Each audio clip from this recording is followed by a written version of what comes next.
You're listening to Athletes and Avatars, the podcast.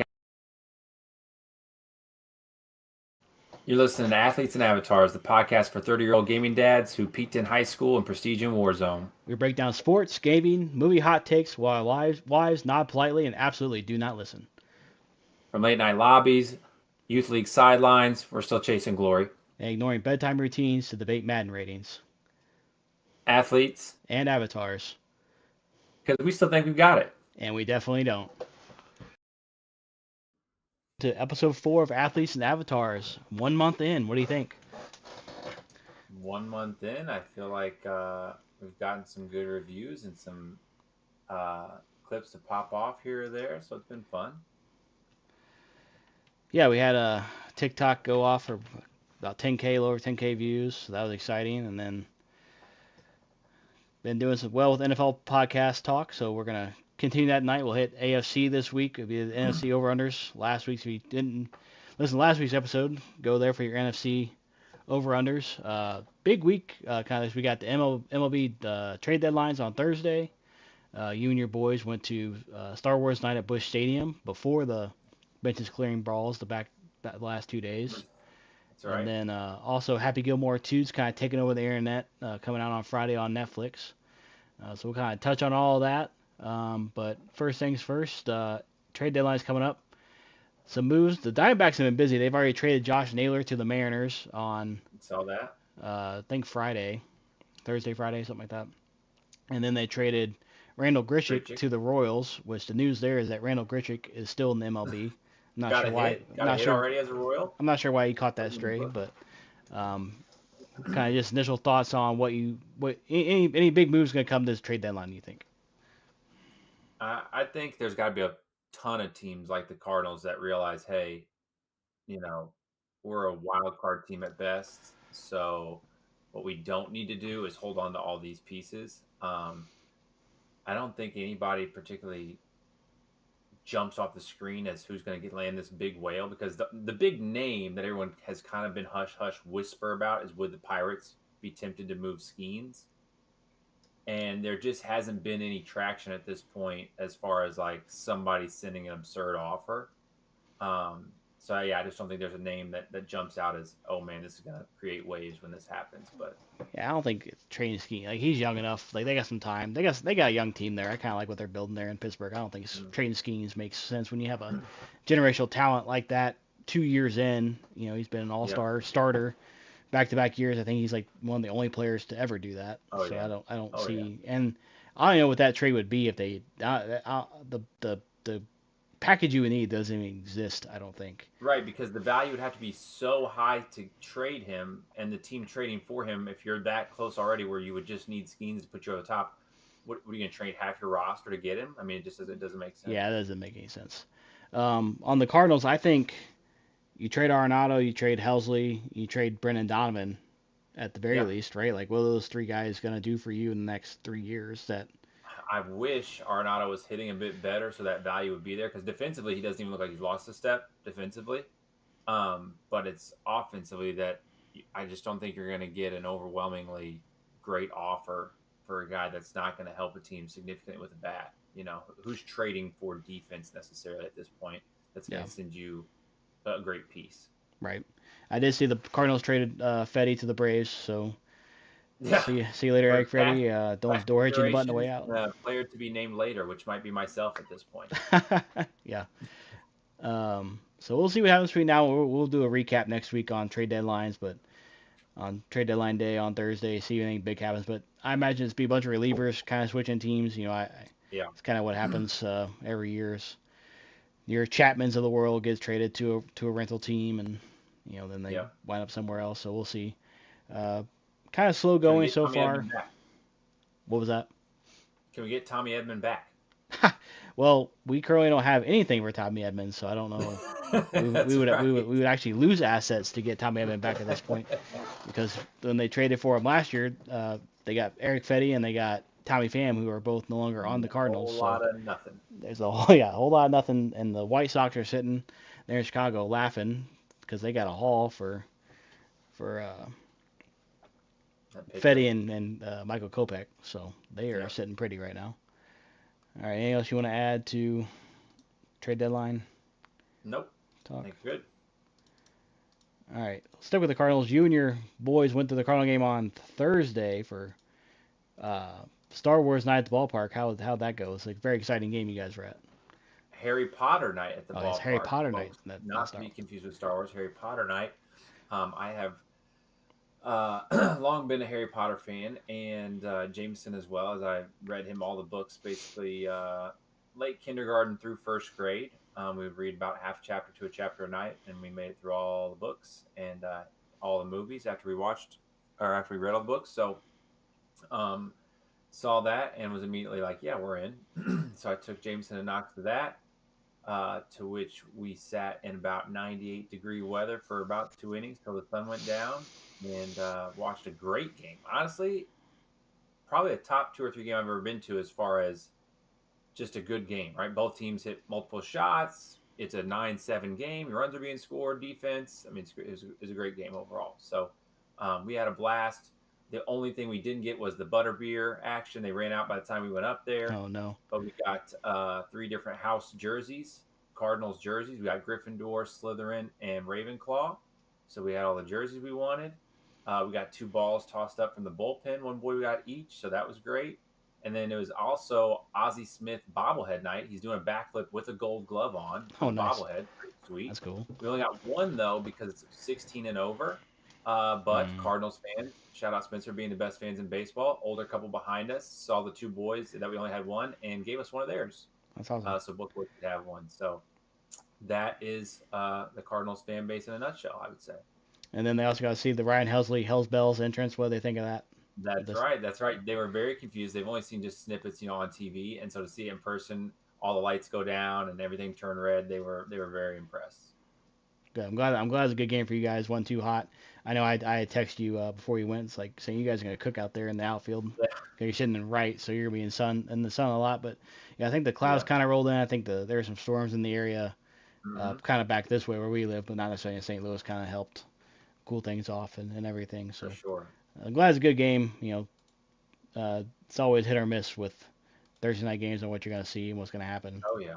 So all right, let's not waste any more time. Let's get into our AFC overrunners. We're both AFC fans. I'm a Chiefs fan, obviously, with my jersey on and the Chiefs flag in the background. And you were a That's right. long-standing, much maligned Dolphins fan. So, That's an understatement. But yes. so for the first time in probably your entire life, they actually have an exciting team for once. Yeah, I would say 2 years ago, 2023. First year of Tyreek there. That was probably the most exciting Dolphins team I've ever been a fan of. This one feels kind of shaky feels like they could possibly do a soft reset, but we'll get into it whenever we get to them. So we'll start in the AFC East actually with the Buffalo Bills. Their line is 11.5. That's what I see that you've got here, and I would hammer that. They haven't lost any kind of significant piece that makes you worry in any kind of way. The coaching hasn't changed in any kind of way. That number feels like an easy number to get to. Do I think they're Super Bowl favorites? No. Do I think they're even AFC Championship favorites? Probably not. They're in that same grouping as Chiefs and Ravens and all those characters, but I would mash 12 wins and not worry about it too much. Yeah, starting the schedule, they are 22nd in the league this year. It's definitely a very favorite schedule. We got one of the top 5 QBs in the league in Josh Allen. I think, unless the wheels really fall off. Nobody in the division gives you much of a threat. You could easily sweep your division, and you're looking at 6 wins right there. Yep. Yeah, I think they get to 12 at least easily. So I'll hit the over there with you as well. So your aforementioned Miami Dolphins are 8.5. And all that matters to this question. This is the easiest one in the league, if you ask me. All that matters is how many games Tua plays. Yep. Not because Tua makes them a contender, but because they haven't ever had a losing record with Tua, which would mean they get to 9 wins. Last year they got to 8, and he missed 7 games. So you're almost guaranteed to hit that number with him. Like I said, I'm not saying the ceiling is, the peak, but uh, 8.5 is an extremely reasonable number if Tua is healthy for any reasonable amount of 15, 16, 17 games. Yeah. So I, I think they get there. Like I said, you're probably beating the Jets once, if not twice. The Patriots, Tua's lost to, I believe, once in his entire career. I know they're getting better, and I like Drake May. But again, you're not looking at either of those like, oh, geez, we're going to lose out in the division here. So I would sleep pretty comfortably with 9, uh, pending to his health, of course. And then if you look at the efficiency numbers with two on the field versus two off the field, like the offense is totally different when he's in Yeah. the game, and Chan becomes a totally different player. It's Mm-hmm. just a totally different Waddle. team when two is the quarterback. But then you also got the Tyreek Hill situation, him wanting out, and then he's like, Mm-hmm. "Well, I'm not out, I'm back in." And I know I heard there was a quote the other day of Tua's like, "Well, he's trying to mend the relationship and everything." Yeah. Um, He's trying to hold him accountable like a QB does, but they've got a few upgrades on offensive line. I don't know if people realize, they stole James Daniels away from the Steelers, who was one of their best offensive linemen. He's coming off an Achilles tear, so that spooks you a little bit. But instant upgrade there at one of the guard spots. They spent their second round pick on Jonah Savi Naya, is how we'll say it, from Hawaii to his homeland to play the other guard spot. So you should have an upgrade there as well. A high second round pick, you expect good production there. So if the offensive line is competent, you got a rookie, not a rookie, second year left tackle, Patrick Paul out of Houston, who's got all the traits. It's just he's been behind Teron Armstead for a year. So we'll see what it looks like when he's actually out there. But if the offensive line is even middle of the pack as far as the league rankings, you're looking at a 9-win season easy pending a healthy Tua. I'm gonna go under. I'm gonna say they get 8. It's just Yeah. there's enough with the Hill situation and their chemistry there. I don't know what that, it very easily could be. They say water on the bridge, and they just Hill gets that like 2,000 receiving yards or something crazy. Yeah. Like he could Yeah. have a crazy year, but you're asking me to have Tua play 3/4 of the season. I don't know. I'm not. He's only done it once. I'm not hopping on that He's only train. done it once. That's the thing. I mean, that's why it's the easiest one in the league, right? Because it's just pending the health of your quarterback. Yeah, I mean he very easily could get hurt week 1 and be out for the season. Yep. Like that. Yep. So just when it comes down to that, just pure value, like being smart betting about it, I'm just gonna go under. I think Mm-hmm. they get to 8. I wouldn't be shocked to get to 9. But in terms of just trying to hit bets, I'm gonna take the They, under and feel more confident yeah, in they that. feel like a fringe wild card team to me if everything goes well or at least okay. But again, if you told me the wheels fall off by week 6 with a Tua injury and Tyreek then asking out again and things like that, I could see a midseason blow up, and ship guys out and get ready for 2026 and possibly a new QB. So just depends. Definitely a team to keep an eye on because there could be a lot of different outcomes there and down in Yeah. South Beach. So next up, we got the New York Jets at 6.5 wins. Fields went from he's out for the season to doing Joey Jackson on the sideline. So I don't know Yeah. what's going on there. I don't know what this. I like Garrett Wilson. I like Brees Hall, but kind of like their defense a little bit. But you're Yeah. trotting out Justin Fields, maybe. I don't. Yeah.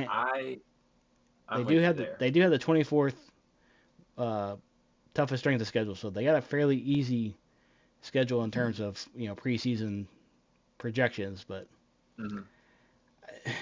there have been 2 seasons the Jets have been competent in my entire life, and other than that, it's just been a train wreck. So I think I'm gonna sleep easy. I'm gonna take the under.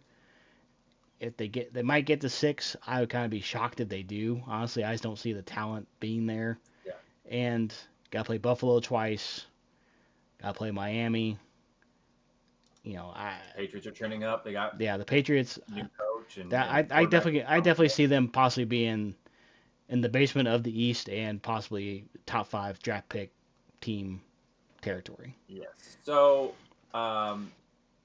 even if this team wasn't the Jets, right? Even if it was a team in a totally different division, whoever it was, just how they're built is blah to me. A defensive head coach with a run first quarterback with I would say better fantasy running back than actual real life running back. I mean, Brees Hall doesn't consistently give you the things that you would expect with someone that's taken. Well, As high. I think he's just a fantasy name. the backup is more productive than he is.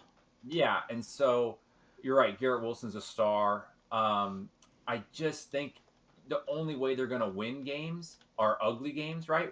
Where Fields gets loose and gives you 100 on the ground, and then Brees gives you 90 or whatever on the ground, and somebody's trying to play catch up with you. Maybe they turn it over once or twice because you got a defensive head coach and things are clicking a little bit there. But uh, does that get you to 7, 8, 9 wins playing like that consistently? I mean, the Bears, yes, they had Caleb Williams, but they wanted no part of Justin Fields back.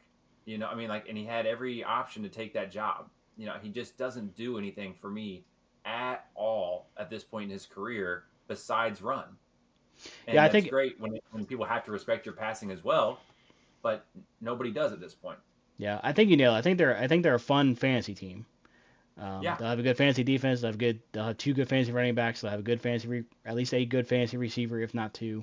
And they'll have a good fantasy running back just because the way fantasy leagues are scored, Hmm. running quarterbacks just And get they'll so be many more down. points They'll than be down in a lot of games, so they're yeah, going to be throwing late. yeah. So I think they're a better fantasy team than they are a real football team. I I just don't think agree. that's going to translate to wins. I think they might be they'll be a tough out. They'll kind of hang around, Yeah. I mean, yeah, you're but not going to look at them and think, oh, Jack, here's an easy dub, but you're yeah. not really losing sleep over them. So I think we take the under there, and I think they could be a top five pick come next year's draft potentially. Hmm. Then we got the my guy Bill Simmons, New England Patriots at 8.5 wins, which I like Drake May, I like the Patriots, I like Vrabel, I like what they're doing. Hmm. It's 8.5.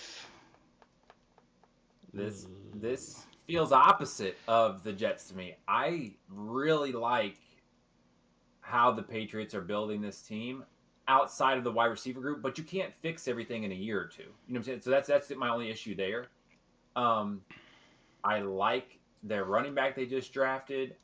Drake May was my favorite quarterback in that class. Vrabel's Vrabel. I don't even know how he didn't get a job immediately once he got fired from the Titans. You're never gonna easily beat a Vrabel team. The Titans single handedly ruined two of the Dolphins' best seasons as like a 6-win team because Vrabel just coaches tough as nails and it's a hard out every time you play them, and that works with the weather there. They're going to be tough on defense. They're going to have a great run game. Drake May's going to be able to use play action and take shots, and he's got all the arm in the world for it. Plus, he's an athlete; he can run a little bit as well.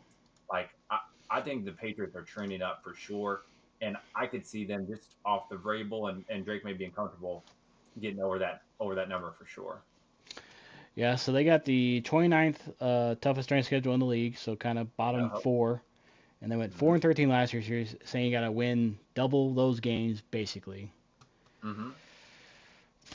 Again, I think they get to 8, Yeah. maybe flirt with 9. Mm-hmm. Man, I think I'm gonna go under. I just don't. Yeah. I'm not gonna be shocked. I It's just still early in the rebuild process. Yeah, that would. You're right. Eight wouldn't be surprising at all. Like I said, I like Drake May, and I love Vrabel. I Stevenson, who they drafted. Like I just think they could find their way to 9 pretty easily.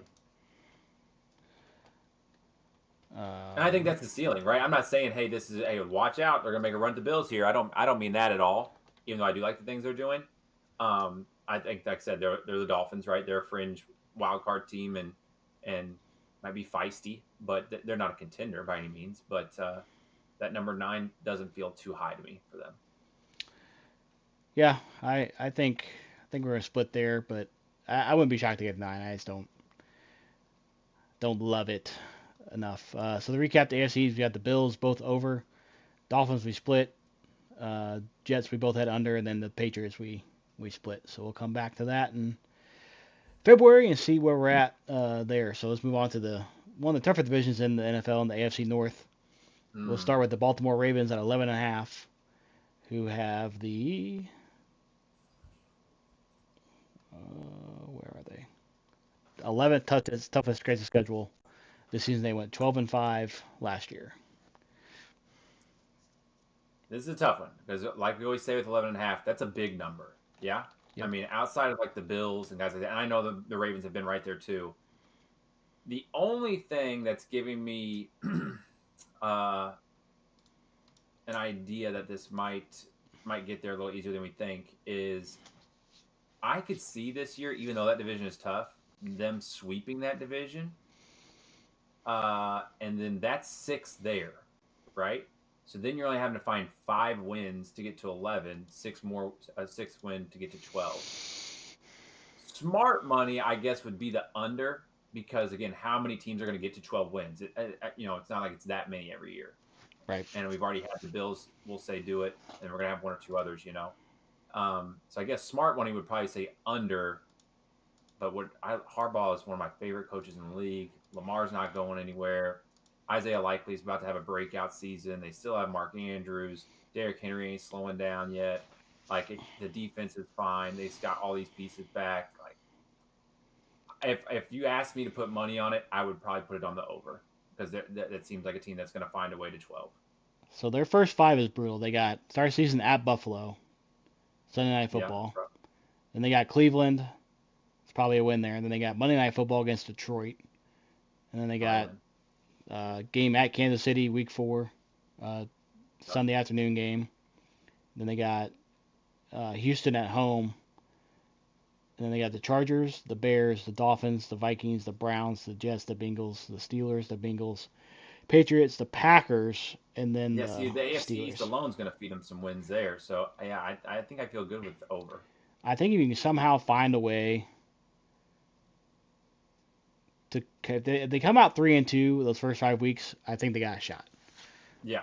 I just don't know who they're going to beat out of Buffalo, Detroit, and Kansas City. But those are going to be really good games. Favorites against Detroit, and they'll for sure be favorites against Houston.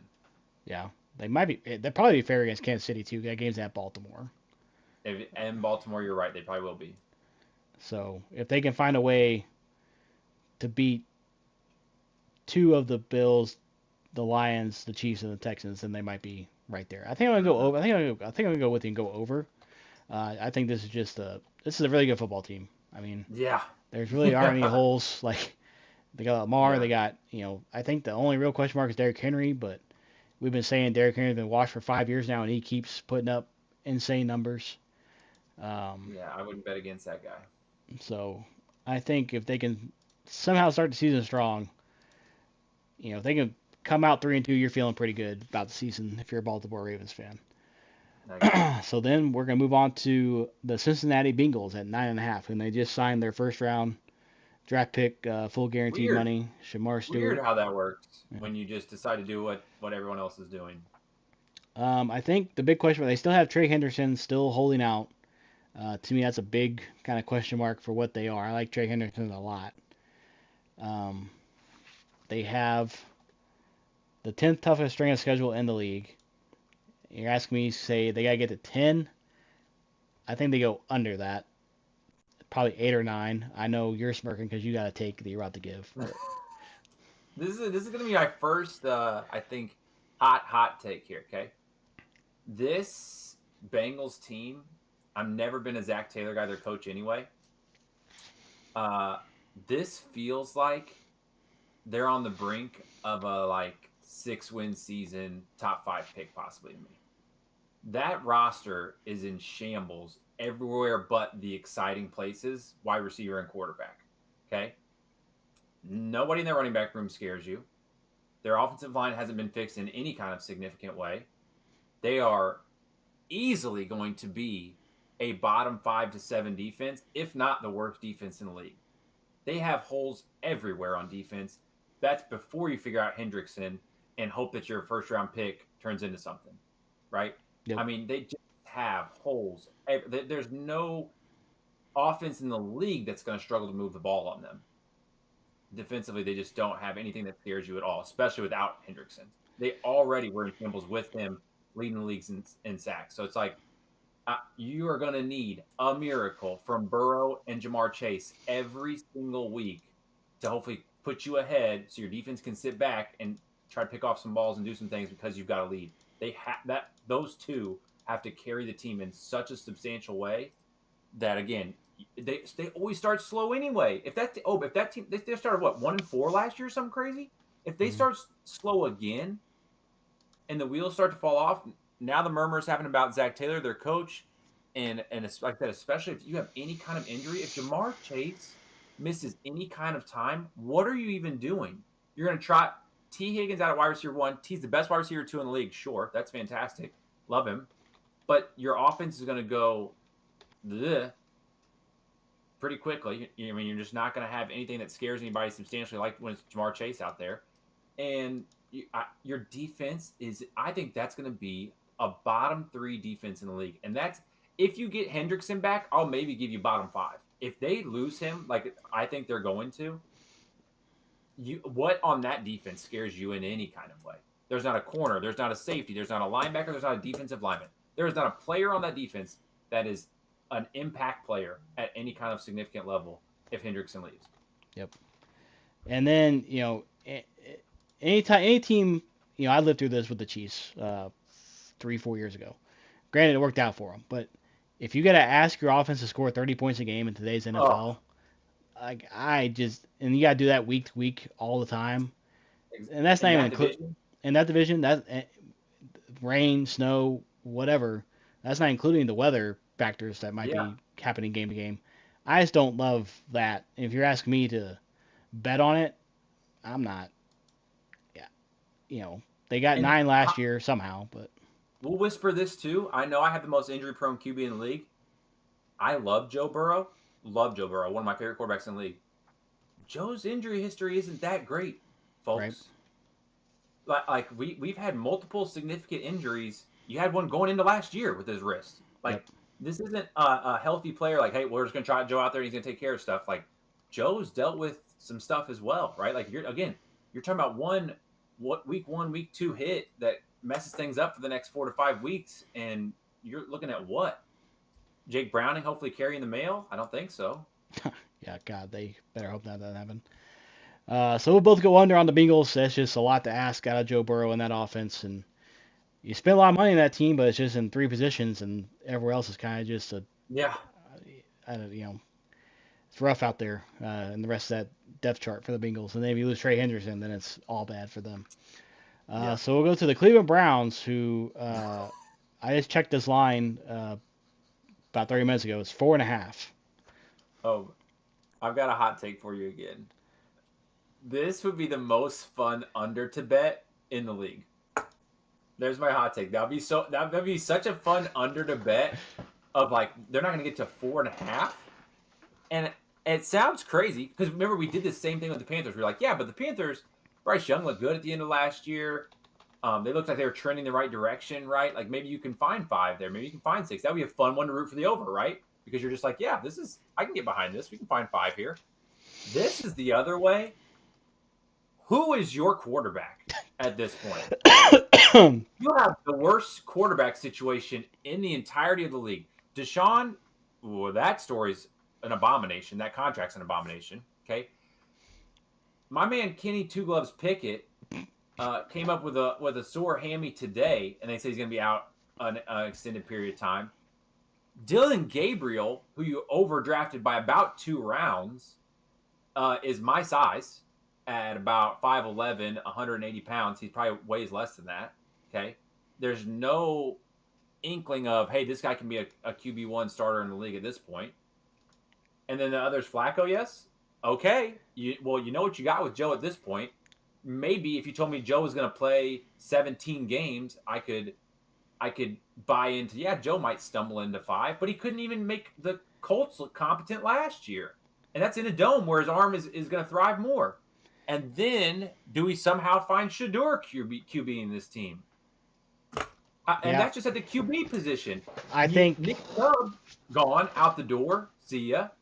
Wide receiver wise, who scares you? I don't know. Judy actually had a decent season last year, but yeah, Judy's a solid player, right? Does that scare a defensive coordinator, right? Especially if I don't know who your QB is. Does Judy scare me?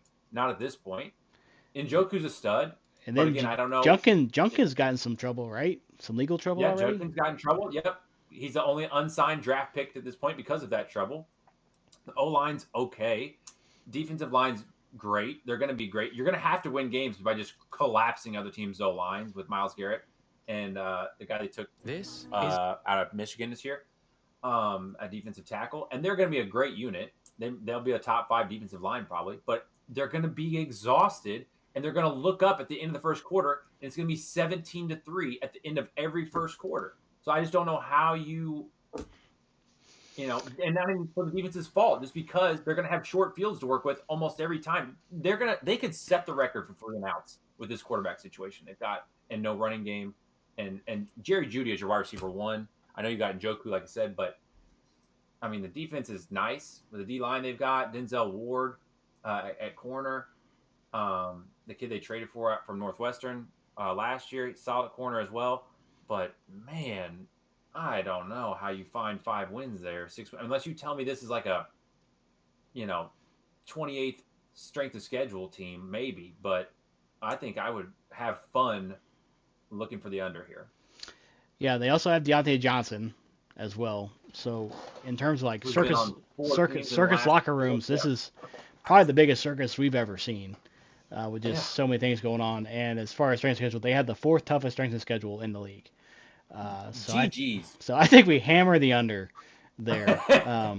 I don't even know if they get the 4, honestly. Can you find 4? I mean, it maybe the Bengals. Maybe you find one. You steal one from the Bengals with that D line pressure, and maybe you steal one from the Bengals if things aren't going well for them. All right, but so where am I finding 3 they or got 4 more? week 1 against the aforementioned Bengals. So their first 5s, they're gonna be 0-5. They got the Bengals, the Ravens, the Packers, the Lions, the Vikings. GG's, yeah. Then they got the Steelers, the Dolphins, the Patriots. You're probably staring at what's that? 0-8, maybe 1-7, maybe 1. And then they got the Jets, which probably be a matchup of the 2 worst teams in the league week 10 at that point. That's right. The Ravens, and you got the Raiders, and you got the Niners, and then okay, the Raiders I take that back. This will be the worst game of the season. Week 14, Browns Titans. That'll be it. Yeah, on December 7th. And they got the Bears and the Bills and the Steelers. Then they got the Bengals. Where do you see 5 there? There's not 5 there. There's no way you can make a case for that. Being generous. 1, if 2. You give one of the Bengals, the Bears, 3. The Titans is 3. 4 there. And then do you sweep? Then do you get the Bengals again, or you gotta steal one? Steal one against like the Vikings or the Patriots? Oh, I don't think so. I really don't. And like I said, that's just being generous to get them to 4. And that, man, I guess they have the chance of Myles Garrett just blowing a game up and somehow winning one for them. But yeah, I think we go, as crazy as that is, for 4.5. I think we go under there because I don't see it. Like what gives you confidence? Goes right. Yeah. If everything goes right, you could find yourself in a place to steal the 5th one. When does everything go right for the Browns? Never. Yeah. And then the owner's gonna want Sanders to play at some point. He's gonna get out there for sure. And then he was marginal at best in Colorado. So I don't know what he's gonna do out here playing against the Steelers and the Ravens. He's not getting reps right now. That's the key thing too, right? Like those guys at the bottom of the QB depth chart, the thing that they don't get in training camp and in practice is reps, because we don't practice for when we're bleeped and our 3rd string guy has to come in, right? So that he's not even getting the crucial reps right now to get what he needs done, because you've got to give it to the Kenny Pickett's of the world, the Joe Flacco's of the world, the guys who are going to start over him. Yep. I think you stay away from the Browns everywhere. Fantasy betting lines. Oh yeah. Even if I'm Hard Knocks, I'll probably stay away from that. Njoku maybe, but again, without them on the QB, I can't. If you promised me Joe Flacco, I could entertain Njoku, but in the year of our Lord 2025, Joe Flacco. Yeah. Don't feel great. Things aren't good there in the dog pound in Cleveland, and things usually aren't. So we'll both go under there. It'll be a interesting team to watch for sure. Then the last team in the North, they had Pittsburgh Steelers at 8.5 wins. They are the 6th toughest strength of schedule. Went 10-7 last year, and they just paid their guy T.J. Watt. This is, do you take the cheese? Okay, that number is so infuriating at 8.5 because Tomlin's never had a losing season. So you have to tell yourself he's gonna find 9. He always finds 9, right? You have to tell yourself that. But kind of like you alluded to with the Jets. How does it work out that Aaron Rodgers comes and cooks, that this wide receiver situation cooks, that these new O-line pieces, I mean, all these things come together to find 9. You're just betting on Tomlin at that point, right? Like you're just betting on Tomlin. Tomlin's going to find 9 because Tomlin always finds 9. I think, yes, you're right. Tomlin finds 9, but he's never had Rodgers and DK Metcalf on the same team, That's right. That's and right. he's never had a. Are you He's are never you had still in? Are you in? in that division. I want to go under. I think they're a competitive team. I think they get 8. I don't think they get 9. I think they're an 8-win team. I think I trust Mike to get him 8, but you're asking me to go with Rodgers, and I don't know, man. Like I like TJ Watt a lot. I like the defense, Yeah. Yeah, they have but pieces. I just don't. I don't know. They I got the would. pass rush. They got some juice in the corner room. It's just Rodgers and Tomlin is what you're trying to figure out. And I know it's just training camp, but you haven't even heard good things out of Steelers camp at this point about him. Like, oh, he's dicing them up, or like he's still got it, or Well, he's this. Like, I think the first throw he threw in camp was a pick six. correct, So correct. not that that means anything, but They isn't showed a highlight reel catch by DK Metcalf today that was 4 yards out of bounds. We're like, okay, it was a great catch. It's 4 yards out of bounds. Like, yeah. what are we looking at? I think we go under there as well. I just don't. I'm not. I don't want any part of that. I'll watch it. I'll enjoy watching it, but Yeah, I don't want any stake. exactly. I don't want any stakes in it. That's a stay away from me. So Uh, your money says Tomlin doesn't get there for the first time in whatever it is, 15 years, huh? I just think he's never had a locker room like this in the entire time. I want to agree with you based off the team, but his resume to me is what's overwhelming there. And so I think I'll take it that they get to 9 just because that you're going to sweep the Browns to give you 2. Probably beat the Bengals once, gives you 3. Can you find 6 more? I don't know, but Yeah, if they had the 6th toughest strength of schedule, I'd feel more confident in that. You're right. You're right. But My money's riding with Tomlin. Is all it is. But if you're playing killers just about every week, I don't know. Yeah.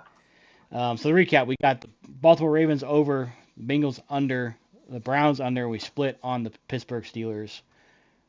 On to the AFC South, we got the Houston Texans at 9.5, and they have the 15th toughest strength schedule right in the middle. They went 10-7 last season. So the Texans are interesting because Mixon's hurt currently, and it's not like we'll see him back in a week. Like they're kind of worried about this from what I've read. Not that it's going to be like a season long thing or that he's not going to be able to, early on, but you never like a running back, especially an aging running back, to start the year hurt. I love Stroud. Stroud's rookie year might be the best rookie season I've ever seen from a quarterback. I like their wide receiver room. I like their coach, and their defense is fun. I love how aggressive they are. But that offensive line was already terrible, okay? Already terrible. Had the worst, somehow worse than the Dolphins' guard situation in the league, okay? And they traded Laramie Tunsil to the Commanders. And you're just going to I'm telling you, nothing matters more than your offensive line. I will be hard-pressed to believe you found competent now left tackle, left guard, right guard play that's going to help you in these games that are close and tough when you need to run the ball with our already hurt running back or when we need to run out of the clock in a game or whatever it might be with 3 offensive line spots that are making my stomach queasy, right? That's just hard. Yeah, at 9.5, I'm gonna go under. I think they might get to 9. 8-9 seems about right for them. Mm-hmm. Winnable division for sure. Yep. But their first 5 is just brutal, man. They got the Rams, they got the Bucks, they got the Jags, they got the Titans. They'll probably get a win there. So they got the Ravens. So at best you're 1-4, or you're 1-4, 2-3 maybe there. Depends on what your opinion is Yeah. of the Jaguars is. Yeah. You need things to go well. Then you got a bye week, and you got the Seahawks, you got the Niners, you got the Broncos, the Jags again, the Titans again, the Bills, the Colts, the Chiefs, the Cardinals, the Raiders, the Chargers, and the Colts again. Yeah, I just don't feel like you're better than you were last year unless you're just counting on the continuity of the offense and coaching and all that stuff. Um, and tens and like people think 10 wins is easy, dude. There's how many teams would kill for 10-win seasons, right? Like that often. I just that's a hard number to get to too. I mean, it feels like an easy number. That's not an easy number to get to. I like their defense. I like Will Anderson. I like Derek Stingley. I like C.J. Gardner-Johnson. Yeah. Like that's man, it's a health thing for me. Like right now, looking at the depth chart, Tank Dell's out and Joe Mixon's out. So if they're Yeah. we're a month away from the season starting, and if if they're not healthy yet, and like I said, the O line issues, like I said, I think go under. I think they get 8, maybe 9. You asked me to get 10. Um, it's a big ask for me, I'm with you. honestly. I'm with you. I like 9. I like 9. And then we got the Colts at 7.5, and they have the 25th toughest running schedule. Went 8-9 last year somehow, some way. Oh, be ready? Hit me with it. Breaking news. July 27th, 2025. The Indianapolis Colts are on the clock. My prediction is this will be the worst team in the league this year. The Anthony Richardson situation, which I hate because he is such a freak physically, is just imploding around them.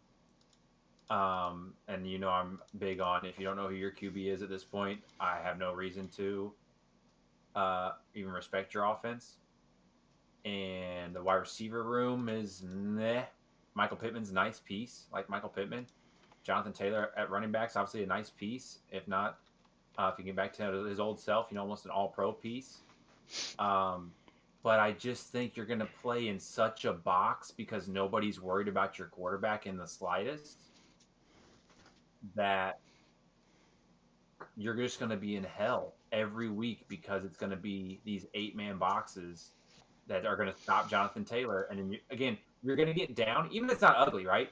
Because they're coached well, and their defense is okay. But you're going to get down 10-3, 13-3, and then now what do? You don't have the offense to fix that. You know what I'm saying? Like the only way their offense is going to win is if the defense is playing well, they get up 7-0, they get down there somehow again off a short field, and it's 10-0 or 10-3, whatever it is, and they're just playing keep away and have the ball. Yep. But other than that, I don't think they find near 7.5. And I think they're a sneaky on the clock already team. I agree with you. Yeah, they're definitely a get a lead, and hold it. They're not gonna be able to play comeback. They still have the explosive offense there, and then you got Daniel Jones as your backup. I just don't want. I want no part of this team. So I will also go under with you there. Then the Jacksonville Jaguars are also at 7.5. I think this is my sneaky better than we think team and could be a surprise playoff. I'm partial to the Jaguars because their general manager James Gladstone with him and with the college together. So I kind of more just rooting for him more than anything. But I do like what they have doing down there. I like their head coach Duval. So I think they've got some exciting things down there. A lot of stuff going on. Then we got the Travis Hunter piece. Be interested to see what they do with him. Is he play on both sides of the ball? Is he just a receiver? He's just a DB. But I think this is a sneaky. This could be a team that kind of surprises everybody this year. I agree with you. I think Trevor Lawrence, to me, if you ask me to make a short list, is arguably the best college quarterback I've ever seen. I mean, he just was nails from the second he took over. And he's been underwhelming, yes, absolutely, at the NFL level. You'd think he'd be better, but he hasn't been bad. And so I think they nailed the Brian Thomas pick last year, obviously, as a first-round rookie wide receiver. Like I said, the blessing there is now whatever Travis does on offense, he's never going to get the number one corner, right? Because he's going to be either in the slot or moving around and have space that way. So that helps you there. Their running back room isn't special, Um, but I think it's fine. Serviceable. Yeah, serviceable, absolutely. Offensive line, same thing. They're gonna be middle of the pack, I think. The defense, meh. But it's can you figure out these new pieces and make this team exciting? I think. I mean, it was just literally what 2-3 years ago. You're knocking on the door with the Chiefs in the playoffs. You're Yep. you're not that far removed, you know. Um, I think I go over as well. They could even like make a sneaky run at the division, but then they could also win 6 games. Like they're a hard team to figure out here, just because the inconsistencies, right? The part that But I puts me think up, they're at the part five that puts eight. over for me is they had the 27th toughest strength schedule in the league. So That helps. they're That in the helps. bottom quarter of the league in strength schedule. So I think You they should went four. sweep the Colts and Titans. That's 4, Yep. and you're so it's can you find 4 more? Yeah, and I And think I they would think can. with that, I think they they're a do. solid team. They defensively we'll see, but I think they're competent enough to hang around, and I think they can win some. And then I don't think we spend a lot of time on this team, but the Tennessee Titans are 5.5, and they have the 30th toughest strength schedule in the league. So not tough strength schedule, but Yeah. And Traylon Burks just you're broke his collarbone. He's gonna be out. and I believe Will Levis got hurt as well. Yeah, he's out So for the you're season. Yep. so you're trotting out Cam Ward and what else? Yeah, that's the problem, and I hate that for Cam Ward. Not that he's not ready, but I just hate young QBs thrown into a just crummy situation, weapon wise, offensive wise. It just is tough for them. I have liked their offensive line draft picks the last couple of years. That's where they have, there's no all pro name there yet, but like Skoronski, and they just drafted the Alabama kid. Um, they have the pieces there. I don't think the offensive line necessarily is going to be the issue. It's just, do you have the weapons to make defenses respect you and not just get in your face and say, hey, Cam Ward, have fun. We're pressing everybody. We're not worried about your running game. We're not worried about these wide receivers. Welcome to hell as we full on press you and come up close and make you have to wait and hold the ball and hold the ball and hold the ball until we can eat you alive. So 5.5 with Cam Ward feels low, but how do I find 6 with no weapons anywhere? Yeah. They do have one wide receiver. I was reading a little bit about this week. They're pretty excited about. He's like a mid-round draft pick. I think 4th-round pick, 5th-round pick. That is going to step in for Traylon Burks now. But again, that's unproven, so you just don't know, right? I actually don't hate picking up Pollard and Calvin Ridley in fantasy. Depends on how deep the Yeah. league you're playing in. Again, I think they're not a terrible fantasy team, but in terms of physical winning football games team, I don't Mm-hmm. see it. I And will root for them to get 6 because of Cam Ward, but it's going to be stressful. yeah, I just don't. They got a lot. They got a lot of pieces they got to put back together. They're down in Tennessee. So Yeah. the recap: the South, AFC South, we got the Texans going over 9.5. Or going under 9.5, sorry. We got the Colts going under 7.5. We got the Jags going over 7.5, and we got the Titans going under 5.5.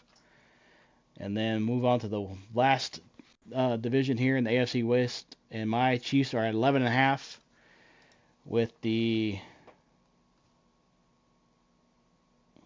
where are they at? 13th toughest strength of schedule in the league. Somehow found the way to go 15-2 last year. Mm. Um, You want to go or you want me to go? you can go. I gather my Uh, thoughts. this is one of those situations kind of similar to the Bills. You take this over and you don't think about it. Um, I think they nailed their 1st-round pick with Josh Simmons. He's already getting like glowing reviews from everything I see there. So that should help things there. I really, really hated the Joe Tooney trade. I didn't feel like that was necessary at all. I know they were pressed a little bit financially, but especially at his age, I would think you could find a way to make that work, move money around, do things with that kind of continuity there on the line. I know you had to pay Trey Smith, but uh, man, I would like to keep Tooney if I was them. But this is, like I said, one of those with the Josh Allens, with the Lamar Jacksons, with Andy Reid and Patrick Mahomes. You don't lose an ounce of sleep over hitting that over as 12. If you would be stunned for them to land under.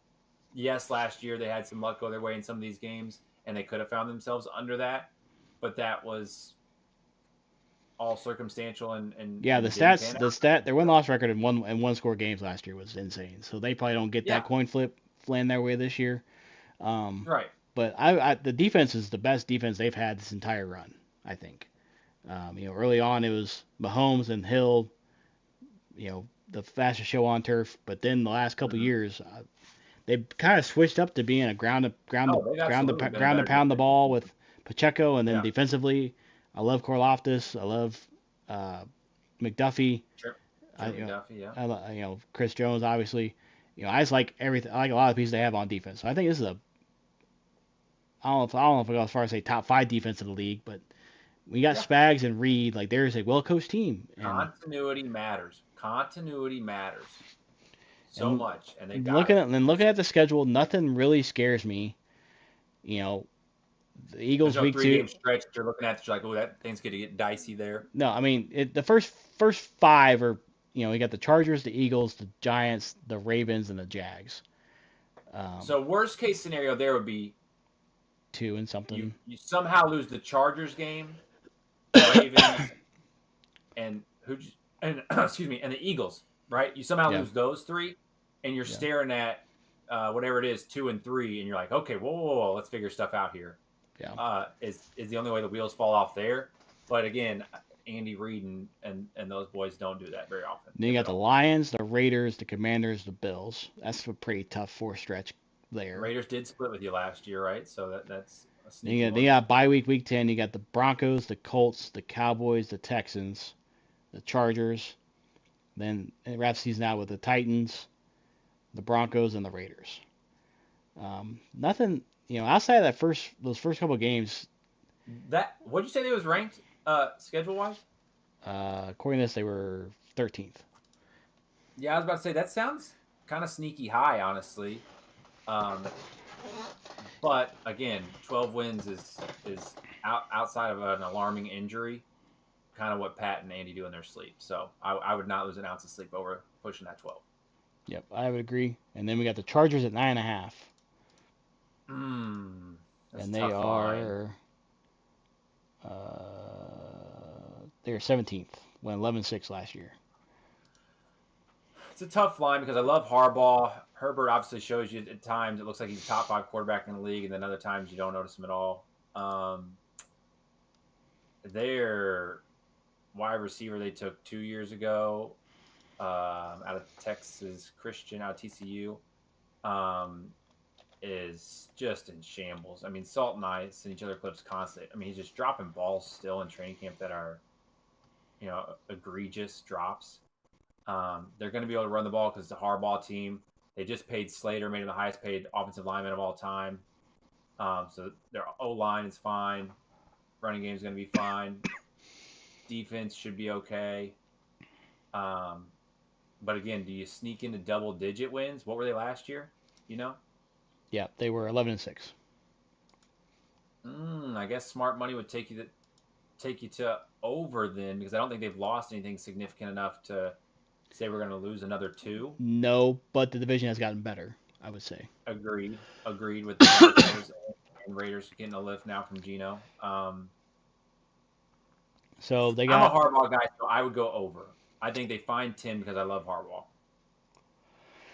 so they kind of start off kind of rough. They got the Chiefs, the Raiders, the Broncos. So they got three division games right out the gate. You could be looking at 0-3 before Week 4 gets there. And then they got the Giants. So you probably get a win there for sure. Then you got the Yep. Commanders, the Yep. Mm-hmm. Dolphins, maybe the Colts. Yeah, Vikings. All right, so hang on. Let's look at for sure. So they got 1, 2, 3. Then they got the Titans, Steelers, Jags, Raiders, Philly, Chiefs, Dallas, Houston, Denver. That's a big number. 10's a bigger number than people think. Yeah, and they But got I like me some Harbaugh. I would rather root for the over. That's the only reason I'm saying. I'd rather root for the over because of Harbaugh. Not even Herbert, but and Harbaugh. they really only got three give me's. The rest of them are gonna be pretty hard fought games. Yeah. I'm gonna go under because I'm higher on the rest of the division. I think. Yeah. I, you know, I can see him getting 8. I can see him getting 9. Yeah. I just don't know. No. You're saying get 10? I don't know. I don't know about that. I just don't know. I don't think they can. I think they'll split with everybody at best. I don't think you're Yeah, I gonna got you. sweep. I don't think you're gonna sweep anybody. Then we got the Las Vegas Raiders at 7.5, and they This is hard are because Geno 18th is in strength solid. schedule. We know Geno's solid. I love me some Pete Carroll. They would be a fun team to root for. But like you said, this division is turned into one of the tougher ones in the league. And if you told the Raiders right now, hey, you're going to split with everybody, or you can go figure out what you do, I think they would take the splits with everybody, right? So Yeah. you're talking about winning 3 games there in the division. So you're going to have to find another 5. Ugh. I just don't know. I don't know if Geno's that kind of guy, right? If Geno's taking you to that promised land. It's not really about Geno for me. It's about Genty, and I love Brock Bowers. Yeah. And I like Max Crosby a lot. Um, so I think that's their schedule. So they got the Patriots, the Chargers, the Commanders, the Bears, the Colts, the Titans, the Chiefs. Bye week, the Jags, the Broncos, the Cowboys, Cleveland, the Chargers, Broncos, Eagles, Houston, the Giants, then the Chiefs.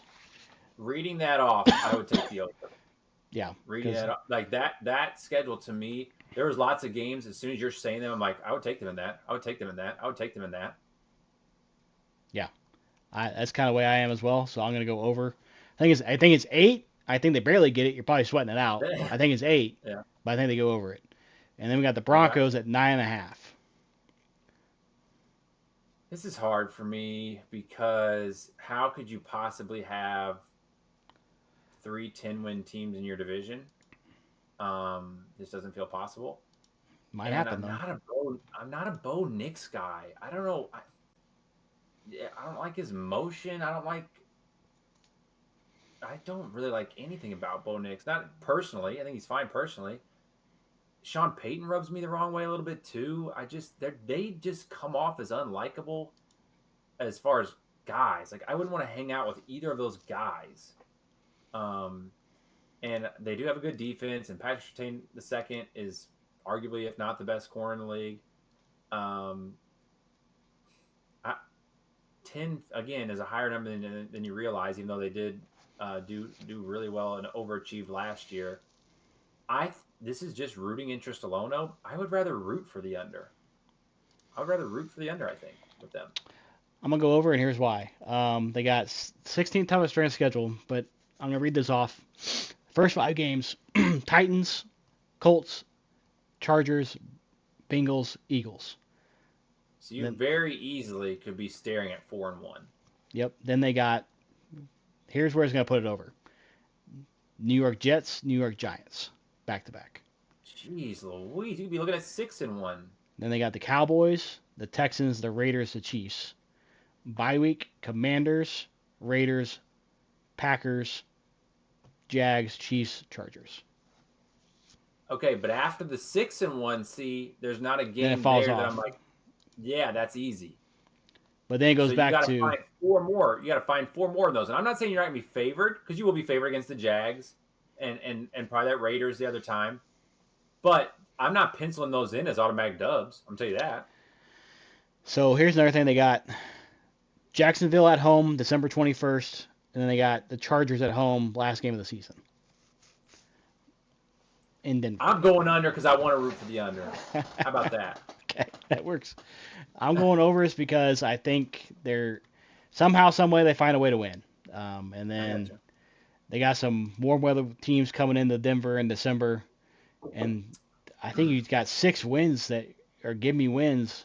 And then you got split. If you split with the division, at least they definitely should have beat the Chiefs in that one game in the block field goal or Yeah. whatever. So Yep. they're kind of frisky. I like Patrick Surtain a lot. Um, Yeah. so I think I'm gonna go over there as well. So to recap, we got the Chiefs over, Chargers under, Raiders over, Broncos under. Anything you want to add before we wrap up the NFL portion of this pod? And didn't they just take the stud corner out of Texas too with their first round pick? Hmm. Yeah, that's gonna be a really good secondary. That's gonna be a really good secondary. Um, yeah, I could see them getting there. Yep, I think that's it. All right, kind of last two things we got. Let's kind of talk. We started season 2 of our dynasty run. We both are landed new jobs. I went That's right. from the Raging Cajuns of Louisiana to running the Cougars down in Houston, and then you took the Chanticleers to the College Football Playoff. Coastal Hello. Carolina ran into a juggernaut Notre Dame in the first Oh, round, and then took hate your to see it. talents to State in Carolina to NC State at the Wolfpack. That's right. And then another league Jameson was mate a on. big fan of the logo. You hadn't seen the logo Can't see the for the logos. Wolfpack Actually, a until good. today. It is a good logo. And then another our league mate went from FAU to Rutgers, and then we added another league mate who took UNLV, who was knocking on the doorstep of the college football playoff, and they That's lost to Boise State in the right. last week of the season. So we'll see if the commissioner will allow that or not. We did say under 2-star program, and he technically did that. That's right. It's just the way they get assimilated out. But what have you been thinking about college football dynasty mode? I'm enjoying it. And I kind of like our pace too, right? This isn't like, when we used to do this, Salt and Dante and I, it was play your game every night, if not two a night, and let's keep this thing moving. And not that this league's slow by any means, but I like our pace of, one a night, if not every 2 nights. Sure, that's fine. We don't have a hard deadline at all. We all communicate really well. It's just a fun group that we have right now, especially adding a Dante to it. It'll be fun. Um, I like that none of us are on these juggernauts yet. Heading into year 2, it's not like any of us landed some Mizzou job or something like that. Um, I don't know if we need to put in some kind of stipulation where we have to stay at a school for a certain amount of years. Probably not, but I just don't want it to be gone too quickly. This struggle's fun, right? I just don't want us to be at this. Hey, I'm at Bama. You're at Texas. You're at Mizzou. You're at this school I so think quickly. the jobs we all took. We'll see where Dante goes with his second job, because he's joining a season, basically season 2, when we all the three of us started in season 1. But we Mhm. got I got kind of a lower echelon Big 12 team. Who I got to like basically recruit my entire team. I went to go check the recruiting board. Every single position was red and has 0. So I had Not great. I don't even know if I'll be able to have enough to even draft field a team come this season. And then Mm-hmm. you got NC State, who in the ACC, and Coming off then 3-9 season. Rutgers is also in the ACC. Yeah. Greg Schiano and them boys. So I think we're in some good jobs now. It'd be fun to rebuild those schools up. We did have to kind of change some settings. Injuries were a little bit too prominent. Uh, Yeah. like every other play, we're getting Mm-hmm. guys bruised ribs or whatever. So we dialed that down a little bit, and that's not been too bad. The Yeah. only really issue, blocking seems kind of wonky sometimes, and Yeah. then just the catch animations seem to be not great. I threw one to my tight end, and it literally went right through his hands. I'm like, I kind of was one of those things. He's so Yeah. wide open, I threw it. Then you think about it, and then it's like incomplete. I'm like, what just happened? I agree with the blocking.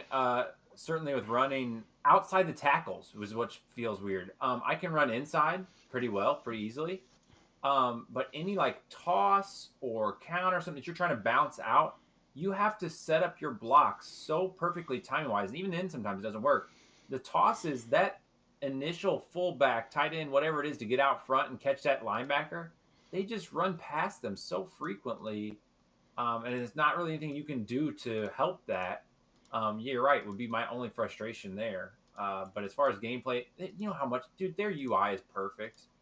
I love when a UI is so simple like that, and we can just scroll through the tabs and it's all clear and easy. I mean, that's such an old man take, I know, but their UI is just fun. Like we talked about before, the music's fun. Yeah, Um, music's you know, music's so fun. I love the yeah, we're having a soundtrack of that great game time with it. is awesome. Yeah, Yeah, it's been a lot of fun. Kind of harking back to the old days of doing it, and now you can do it with your friends in real time. We're in a group chat. We can hop on Discord. cross Like, platform, yeah, love cross-platform. that. We hop on Discord. Like you can stream your game. We can watch you play while I'm doing whatever, and Yeah, watch the other play, which we would have killed for back in the day. I To be able watched to do your that. Southern Miss loss that broke your season. Oh my god, yeah. That's Then great. that one hurt. Then I had a 4 overtime loss to South Alabama, which is probably worse. But yeah, just nuked my season for sure. Um, yeah, looking forward to that. Probably hop on that after this is over. And I started doing Missouri State solo run too, so I was Yeah. up till 2 a.m. playing that the other day, so it's been a lot of fun. Mhm. Kind of last segment here, film room sessions. If you haven't heard, Happy Gilmore 2 came on Netflix on Friday. We both watched it. What were your thoughts? I had a good time with it. I don't have unreasonable expectations for Adam Sandler movies at all. I absolutely know 1,000% what I'm getting into when I press play. And so, was it the greatest movie I've ever seen? No. Is it something I'll remember a decade from now and say, oh, that was such a great watch? Probably not. But I sat there for an hour and 40 minutes and laughed a few times and enjoyed myself. Yeah, I'm with you. I enjoyed that. They made some creative choices at the beginning, which I didn't necessarily like or understand. I get it because they needed to create some conflict and it really drove the plot, but it kind of slowed the movie down to me. Like once it got past the 30 minutes and they got to the golf and the Happy Gilmore stuff with it and the cameos were coming in, like I Mm-hmm. think what if they just would have started at the players' dinner and gone from there, I think it's good from that point on. It's just the first 25, 30 minutes are a little slow. And the reviews kind of be all over the place. Some people love it, some people hate it. I saw one person said they shut it off after 45 minutes. So with how it starts, I can see that, see why they Yeah. said that. The flashbacks, I think, felt a little unnecessary at some points, but there were some that I did like because I would have not. I, I I didn't watch the first one before I watched the second one because I had heard that there were flashbacks. Like, don't worry about it. Like they make references. Anytime they make a reference to the Yeah. first one, they give you a flashback so you don't forget it. They did Yeah. some flashbacks with Chubbs, which I think everybody would have known the reference they were making there. But there were some like with the lawyer guy. I wouldn't have known that. And then with the caddy, or not the caddy, with the yeah, Uh, it was the I'll caddy, right? With the I'll go out Will. on a limb and say I enjoyed every Julie Bowen flashback. Um, but the when you spoke about the cameos, I love a good cameo. It's funny when you see somebody like, hey, look at this guy they've got in here, right? This was almost so over the top with cameos that you were just waiting for the next one to roll in, and Yeah, it was fun. It was fun looking like, hey, who's gonna be in this next? Who's gonna be in this it next? was kind of all over the place because we're both pretty dialed in with celebrity and movie stars and stuff, and there's some I'm like I don't know who that is. But Yeah, then same with you, like I knew some people that you didn't know, so yeah, absolutely. so I think a lot of people are kind of feeling that way. The big ones, I think people know who they are and they stood out. Um, there's one cameo from a guy on my particular team that I didn't think didn't have a great performance, but Hmm. um, I thought the cameos were good. No one overstayed their welcome. Yeah, There was one I don't even think you call it a cameo. He's really kind of a side character, really. he's a Uh, top 5, 6 character in it. Yeah, yeah, so I thought he did surprisingly well without a whole lot of speaking roles, but he just the comedic acting and timing and everything yeah. with his character was really Hmm. good. So I thought it was a lot of fun. The way they kind of handled Shooter's character at the beginning was odd. The way they handled Happy's reintroduction and everything was I thought was kind of odd. But again, they had to do something to kind of get to where they were going. But I think they could have made a simpler story of, hey, we got this, without spoiling anything, we got this PGA Tour team, we got this Live Golf Tour team. We're gonna do a Ryder Cup style thing.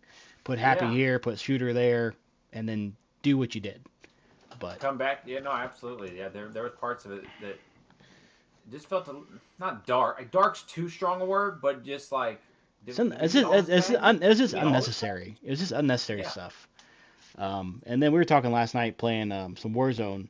Sandler's got a lot of swing and miss. When he hits, they're hits, but yeah, when they miss, they miss. And you kind of know that going into it. Um, so I don't think he hit a home run with this. Maybe got a single at least, maybe a double. It's a fun movie. Um, yeah, I can say I watched it. I probably won't. I might go back and watch it one more time. I watched it with my wife. I should have known better. yeah. She's not a big Sandler person. She doesn't like the style of humor and stuff like that. So I probably just need to watch it by myself. I'll probably enjoy it a little bit more. But definitely worth watching. I mean, everyone's gonna be talking about it, and we kind of watch it soon because I already kind of seen some cameos and some Hmm. scenes clipped on TikTok and stuff. And it's just one of those things that's impossible not to get spoiled if you don't get on it right Kind of a away. So, cultural thing. Yeah. yep, for sure. So, anything you want to add before we wrap up week 4 of our pod? I don't think so. We've got a Springfield Cardinals trip coming up this week, so I'll report back on that. And then should be back this weekend for whatever we got to update everybody with. All right, well, that wraps it up for week 4 of Athletes and Avatar. Next week, we'll probably talk some more NFL training camp starting. I believe Madden ratings start. I saw some big graphic about Madden rating reveals all week this week. I'm like, it's not that big a deal, but That's we right. won't play it, but I'm sure we'll talk about it. Yeah. So until next time, this is Athletes and Avatars.